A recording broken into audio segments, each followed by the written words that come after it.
Welcome back. All right, so the trade deadline has passed. What is the next thing that we discuss? Well, obviously the Stanley Cup playoffs, what's going to happen there. We have, of course, the draft lottery and then the draft. And I will be doing a video on the draft lottery, how that's going to work, the odds and all that soon. I've been getting requests for that. I've seen them, and that will be coming soon. I do like to get that out of the way every year before the draft lottery. There will always be new fans that may not know how the whole system works. At any rate, I wanted to look at the UFA market. And one thing that stands out to me with this year's UFA market is it's light on stars. So one thing I wonder is, and I'll get into that when we get into the restricted free agent market in a different video, might we see more RFA offer sheets this year than normal? Because teams could very well be looking at situations where there's a lot of cap space and there's nobody on the market that they feel could really be a difference maker. One thing we look at when it comes to UFA market, whether it's Johnny Gaudreau, whether it's Artemi Panarin, if there's a big name that's on the list, we immediately say, okay, where's he going to go and what's that going to tell us? Now, the top producing player right now amongst the UFA class, and I went by points per game, ranked them points per game, is actually David Krejci in 57 games, 13 goals, 37 assists, 50 points. His cap hit this year is $1 million. Now, if he decides to return, that'll likely be for Boston, right? So if he decides to come back for one more year, that'll likely be as a Bruin. Max Domi's number 2 on the list. 62 games played, 19 goals, 31 assists, 50 points. His cap hit $3 million. I would not be surprised to see him end up back in Chicago once we reach July 1st, because he clearly had a lot of fun in Chicago. He was playing very well. He's continued to play pretty well for Dallas as well, but I don't anticipate his point totals staying as high as they've been. So we'll see what he does, but I honestly think Domi in Chicago works. Then you got Patrick Kane, 56 games, 16 goals, 29 assists, 45 points. His cap hit, $10.5 million. And with Kane, it really is a matter of however well he does with the Rangers could decide on what his next contract looks like. But it's highly unlikely he's going to get $10 million. Highly unlikely he gets another long-term contract. So we're 3 players in, and we don't really have one that's going to cash in and get, a big long-term deal that I can see. Then you got Bergeron, 62 games, 23 goals, 25 assists, 48 points, $2.5 million for him. Now, of course, Pasternak's cap hit kicks in next year, but Bergeron and Krejci, should they decide to come back, odds are they'll give the Bruins another very team-friendly deal out of it. And it's funny because we talk about this and that when it comes to teams and the cap and the salary cap, and they go over. When you see that Krejci and Bergeron, the first and second line centers in Boston, cost them a combined $3.5 million under the cap, that's borderline criminal. Alex Killorn, 64 games, 19 goals, 30 assists, 49 points. His cap hit, $4.45 million. It's interesting because Killorn's been on trade lists for years. They got to get under the cap. So is Killorn going to go? Is Killorn going to go? It was Palat that went last year. Odds are Killorn probably goes this year.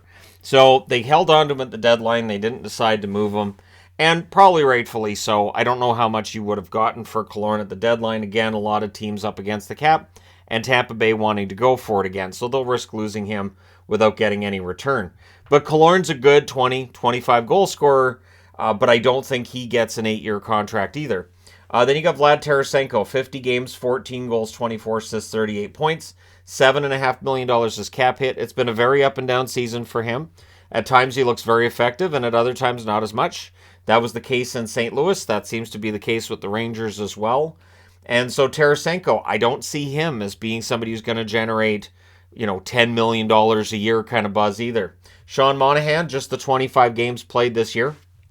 6 goals, 11 assists, 17 points. His cap hit $6.375 million. There were discussions early in the season he might stay in Montreal. I wouldn't be surprised if that was the case either. He won't get a $6.3 million contract next time out. JT Compher, 62 games, 13 goals, 29 assists, 42 points, $3.5 million. How much he's worth may very well depend on how Colorado does.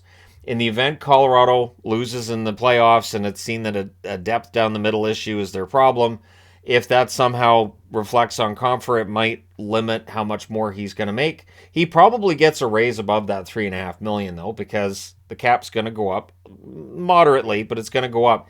And like I'm saying, there's a lot of players here that may not be of all that much interest to teams based on what their needs are and based on whether they want somebody short-term or long-term. Compher may end up getting more money than we might think. Michael Bunting's going to be an interesting one. So 64 games, 20 goals, 23 assists, 43 points.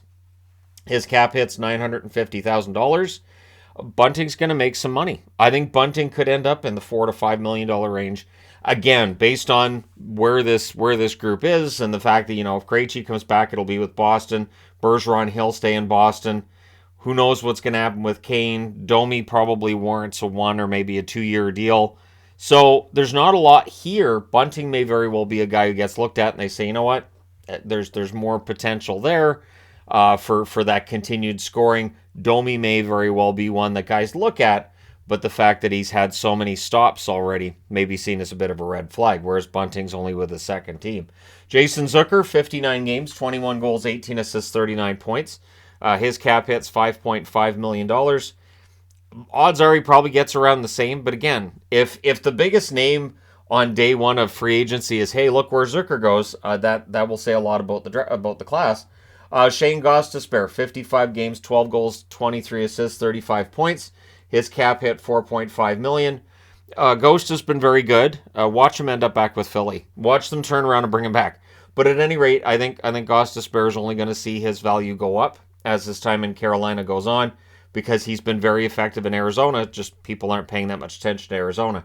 Jonathan Toews, of course, his season gets shot down at 46 games, 14 goals, 14 assists, 28 points.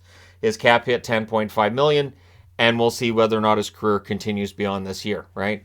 It may not. We'll see what happens. Eric Gustafsson, 63 games, 7 goals, 31 assists, 38 points, $800,000 cap hit.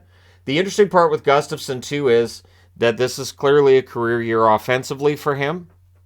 He may end up not playing a ton for Toronto in the playoffs, but they're wagering on his experience being more than whatever Sandin was going to bring. Plus, Sandin clearly wasn't playing the style of hockey they wanted to. Sandin seems to be doing well in Washington. All the best to him. Gustafsson is the guy that Toronto wanted after the deadline in order to continue their march towards what they hope is some success in the playoffs. Max Pacioretty, only 5 games played this year, but 3 goals in those 5 games. $7 million cap hit. Pacioretty, everything to me with Pacioretty really loans itself to the idea that he'll get a show-me contract next time. That in order, he has to show he's healthy. It'll probably be a 1-year deal. Again, not a ton of money. Tomas Tatar, 63 games, 14 goals, 23 assists, 37 points, $4.5 million cap hit. I think Tatar's had one of his best seasons recently this year. I do. I think that this year has been an excellent season for him. He had no puck luck at times. He's still at 14 goals. But do we see a big bidding war for Tatar? Probably not. Dmitry Orlov, 48 games, 6 goals, 22 assists, 28 points. $5.1 million cap hit for him. And Orlov is only increasing his value with ways played in Boston after what was a pretty average season for him with Washington. So his time in Boston could increase how much he's asking for. That being said, would I be surprised if Boston found a way to keep him? Not really. They did it with Lindholm. I know the cap constraints being as they are, it'd be a very Boston thing for them to pick up a guy and then sign him. Evan Rodriguez, 51 games, 12 goals, 17 assists, 29 points, $2 million is his cap hit. Very reasonable. I would expect it to stay in a reasonable range. He doesn't provide elite offense, so I don't think that leads itself to a lot of bidding for his services, but he is solid all around. He can move up, move down the lineup.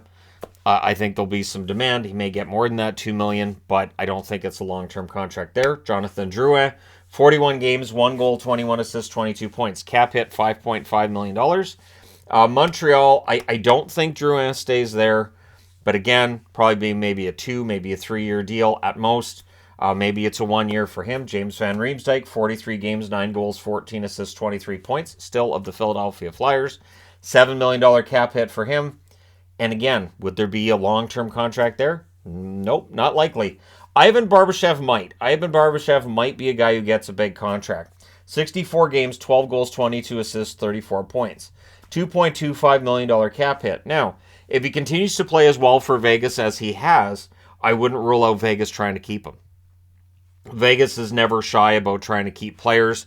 Vegas is never shy about spending money and being willing to spend with future assets for guys to take contracts off their team.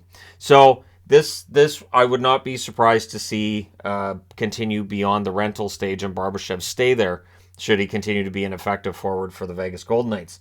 So those are your top 20 point producers. I'm talking points per game amongst this free agent class when it comes to the unrestricted. So when we get to the restricted free agents, it's worthy of note, it's not really a star-studded group. Now, this is going to change. One thing, of course, with restricted free agents, there are some that teams won't qualify. They'll be in a position where they say that qualifying offer is too high.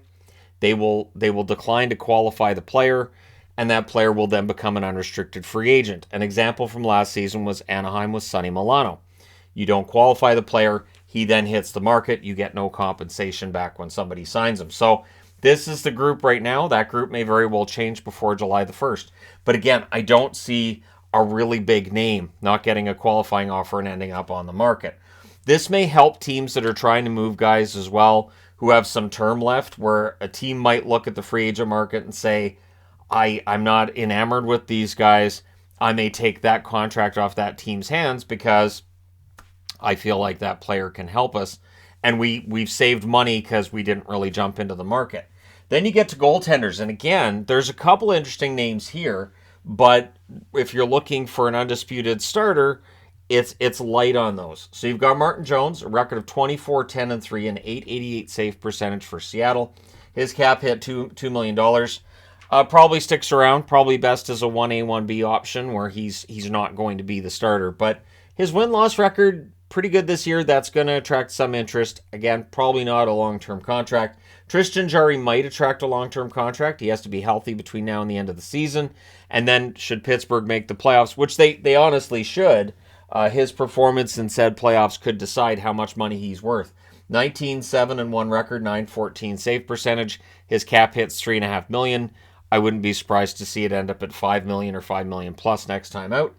And it might end up being a 4-year contract. I can't see 8 with these goaltenders, including Freddie Anderson, who has a record of 16-6-1, .906 save percentage. He does get hurt regularly, which I would think would drop how much he's necessarily going to get.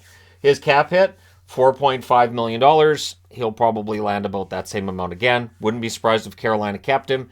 That being said, Carolina has switched their goaltending before. Carolina's not shy about changing their goaltending if they feel like there's the need there. Antti Ranta, also on an expiring contract, a record of 16-2-3, save percentage of .907. His cap hit is $2 million. Now remember, Kochetkov is coming up for Carolina, so there's no way they keep Anderson and Ranta. So do you keep Ranta, thus putting Kochetkov in a position to probably be the starter next year? Or do you keep Anderson and then Kochetkov's the backup? The one thing with that scenario is if you keep Ranta, it's probably going to be cheaper than keeping Anderson. So there's the money aspect of it as well. Aiden Hill, a record of 16-7, .915 save percentage. He's been excellent the last couple of weeks. His cap hit $2.175 million. Aiden Hill's been an interesting one to watch throughout his NHL career thus far. Sometimes he looks really good, sometimes he looks really average or below, and yet the overall numbers are good. So Aiden Hill probably has earned himself another contract at about $2 million a year, probably a couple of years. Cam Talbot's going to be one to watch, 15-14-1 with the Sens, .905 save percentage, but the analytics tell you he's played very well. 3.67 is the cap hit in the millions. And for Talbot, did the Sens keep him or do they go with Sogard and Forsberg next season, which would be a cheaper option in net? And that's something that is going to affect decisions made with most of the players on this board. It's going to be, does this fit in the budget? And if it doesn't fit in the budget, you're going to see some guys go to market, whereas if not for budgetary concerns, they probably stick around. And so Talbot's going to be one to watch because Ottawa's started to have to pay that core, and they've been willing to pay for that core, but it may mean that some of the other players end up on the outs. Maybe that ends up being Talbot.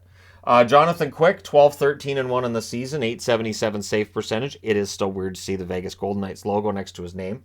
$5.8 million on the contract that's expired. What's interesting with Quick is there was a video I did, I think 4 years ago, on untradeable contracts, and Quick was right near the top, and that was considered to be a terrible contract. Yeah, it got traded twice in the last week, so maybe it's not that untradeable in its final season as a rental.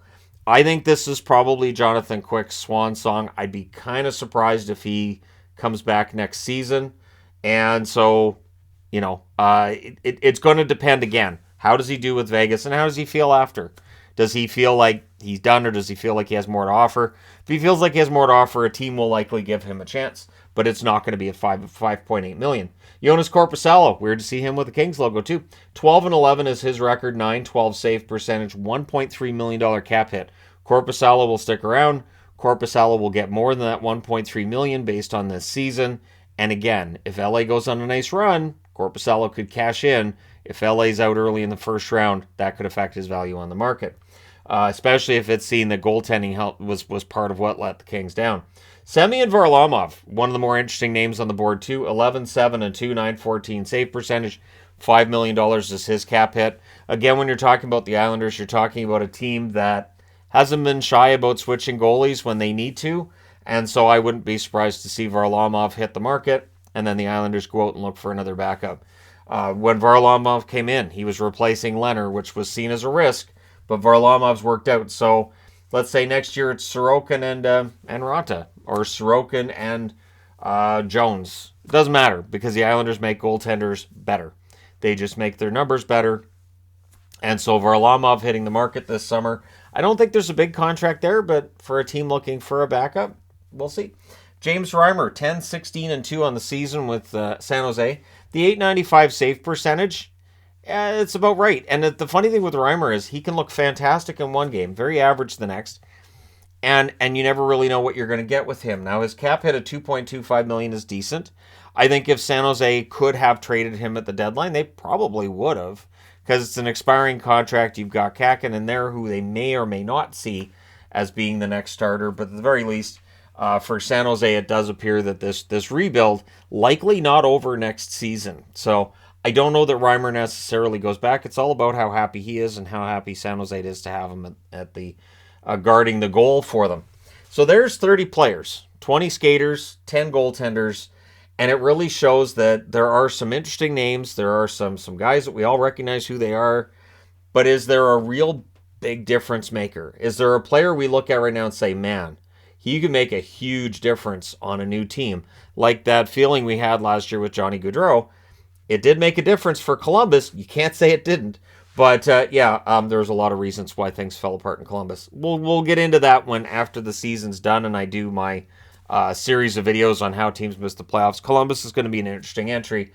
But yeah, which of these players is going to be a guy who moves the needle? Maybe Orlov. If Pacioretty could get healthy, that could end up being a steal of a deal. Maybe a team like Vancouver picks it up as a reclamation project. Maybe it ends up in Ottawa as a reclamation project on a cheap contract, something like that. But in when we're looking at the free agent market and who's going to drive a lot of attention, there's not that much there right now. So there will be a lot of talk about restricted free agents between now and July 1st, I do believe. Usually they don't change teams, but I'll look at restricted free agents in a later video.